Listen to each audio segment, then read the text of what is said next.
ايه ده يا هندسه؟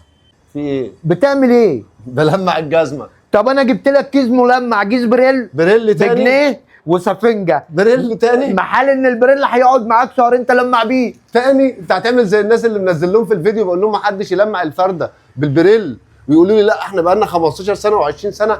يعني الناس بتعمل كده، يجيب البريل واخد بال حضرتك، ويقول لك بس ده شكله حلو بريل خام، ويروح عامل بيه فرده الكاوتش كده، بدل ما هي مطربه تلمع معاك وتخليها شكلها جميل جدا جدا. بس انت بتدمر فرده الكاوتش ليه حضرتك؟ لان البريل ده بيعمل طبقه المسام بيقفلها، لانه بيتجلد بيبقى عامل شبه البوهي، اول ما الشمس بتضرب فيه بينشف.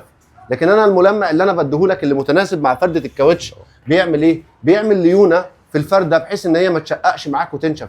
كل حاجه لها حاجتها. يعني انا الشوز بتاعي النهارده لو لمعته ببريل هيلمع معايا وكل حاجه، ولكن بعد شويه هيبوظ منه ويشقق وينشف.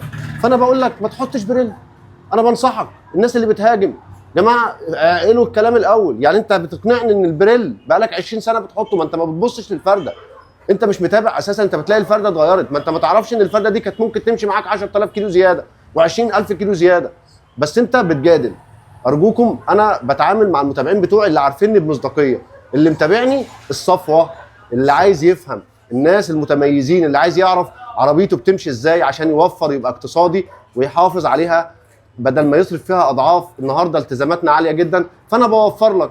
العميل بتاعي لما كل يوم اديك معلومه توفر فيها في جزء من عربيتك، ففي الاخر لوجه الله انا مش مستني منك حاجه، ولا مستني ريتش، ولا مستني اي حاجه، ولا مستني جنيه من ورا فيسبوك ولا يوتيوب ولا اي منصه عندنا. بفضل الله عندنا 5 فروع ومغطين مصر كلها، ما احناش محتاجين ريتش ولا محتاجين ان احنا نوصل ترند. احنا وصلنا ترند عشان احنا مش محتاجين له اساسا، هو جاي لنا لوحده، مش محتاجين ان احنا نعمل حاجه مختلفه. واي حاجه بقولها دراسه وعملي، دراسه وعملي، واللي يطلع يجادلني يجادلني بقوانين ومعلومات. انا خريج جامعه تمام، وبفضل الله دارس الكيمياء. الناس اللي بتقول لي انت دارس، انا دارس كيمياء عضويه وكيمياء تحليليه.